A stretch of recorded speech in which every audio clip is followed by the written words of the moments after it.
by Toni Morrison. And we're going to start where we left off at, page 150.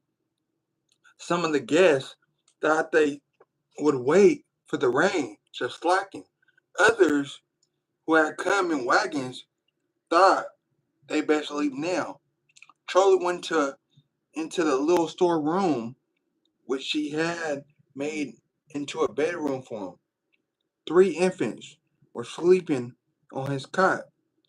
He took off his rain and pine-soaked clothes and put on the coveralls. He didn't know where to go. Aunt Jimmy's room was out of the question, and Uncle Ov and his wife would be using it later anyway. He took a quilt from a trunk, spread it on the floor, and lay down. Somebody was brewing coffee, and he had a sharp craving for it just before falling asleep. The next day was clean out day, selling accounts, distributing Aunt Jimmy's good. Mouths were sitting down, words croissants, eyes vile, feet tentative. Charlie floated about aimlessly, doing chores as he was told. All the glamour and warmth the adults had given him on the previous day were replaced by a sharpness that agreed with his mood. He could think only of the flashlight, the muscadines in Darlene's hands, and when he was not thinking of them, the vacancy in his head was like the space left by a newly pulled tube.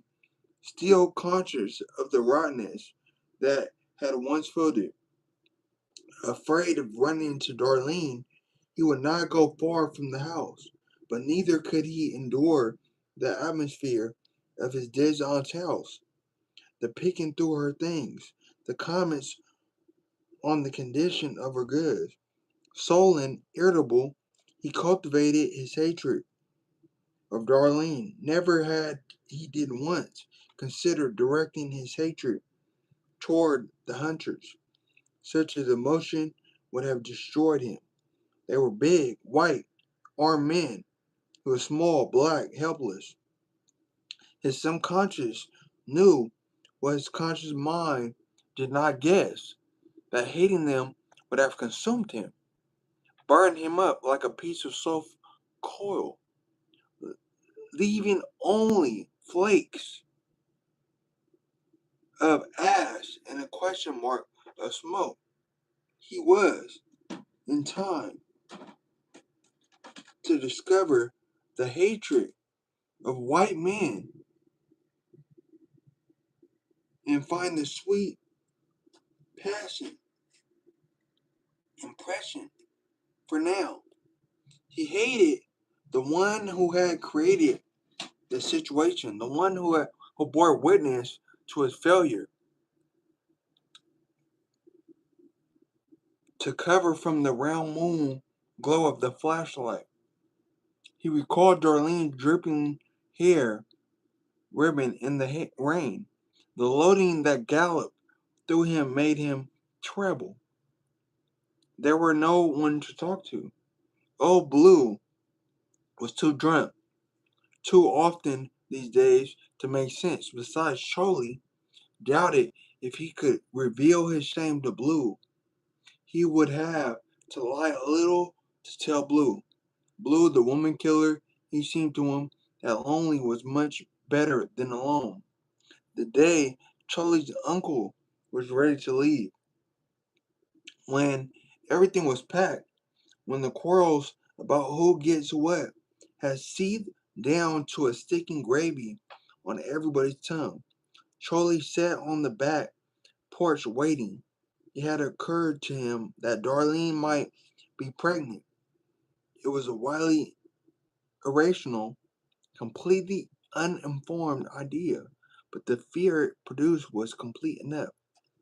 He had to get away, never mind the fact that he was leaving that very day. A town or two away was not too far, especially since he did not like or trust his uncle, and Darlene's mother could surely find him, and Uncle V would turn him over to her. Charlie knew it was the wrong to run out on a pregnant girl and recalled with sympathy that his father had done just that.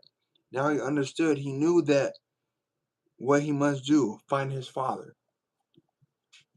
Find his father. Would understand. His father wouldn't understand. Jimmy said he had gone to Macon with no more thought than a chick leaving the shell. He stepped off the porch. He had gone a little way when he remembered the treasure. Our Jimmy had left something, and he had forgotten all about it.